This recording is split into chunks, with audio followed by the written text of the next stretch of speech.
Ancienne star du Barça et du PSG, le footballeur brésilien Dani Alves est jugé à partir de lundi à Barcelone pour le viol d'une jeune femme dans une discothèque. Le parquet, qui requiert avant le procès en Espagne, réclame 9 ans de prison à son encontre ainsi que le versement de 150 000 € à la jeune femme et 10 ans de liberté surveillée à l'issue de son incarcération. Ce procès, qui doit durer jusqu'à mercredi, s'ouvre à 10 h locales, 9 h GMT. En détention provisoire depuis plus d'un an, le joueur, qui conteste les faits, est accusé par cette jeune femme de l'avoir violée dans les toilettes d'un carré VIP de la discothèque Sutton de Barcelone, dans la nuit du 30 au 31 décembre 2022. Selon l'acte d'accusation, Dani Alves, 40 ans, se trouvait le soir des faits dans cette discothèque avec un ami.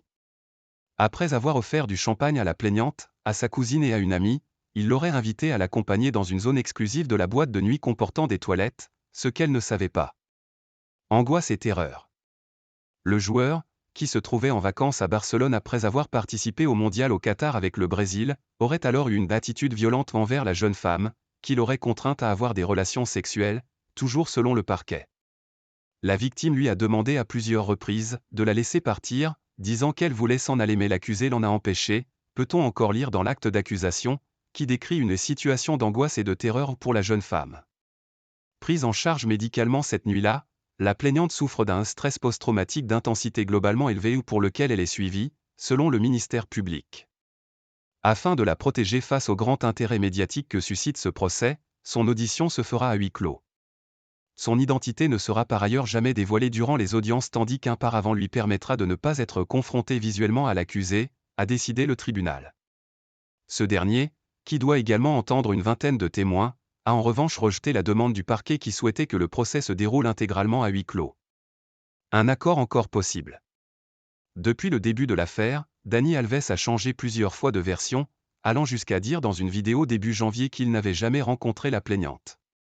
Il s'était ensuite justifié en affirmant qu'il ne voulait pas mettre en péril son mariage avant de finir par reconnaître qu'il avait eu avec la jeune femme une relation sexuelle, mais qu'elle était consentie.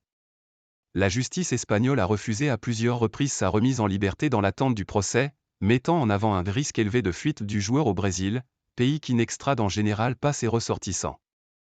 En théorie, un accord reste possible jusqu'au début du procès entre l'accusé, la plaignante et le parquet, dans le cadre duquel Alves pourrait reconnaître sa culpabilité en échange d'une réduction de sa peine et d'une indemnisation de la victime.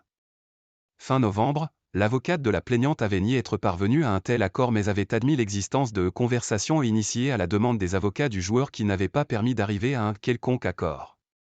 Footballeur parmi les plus titrés de l'histoire, Dani Alves a connu la période la plus glorieuse de sa carrière au Barça, entre 2008 et 2016, où il a remporté 23 trophées. Le joueur, qui a aussi évolué à Séville ou encore à la Juventus de Turin, jouait dans le club mexicain des Pumas au moment de son incarcération en janvier 2022.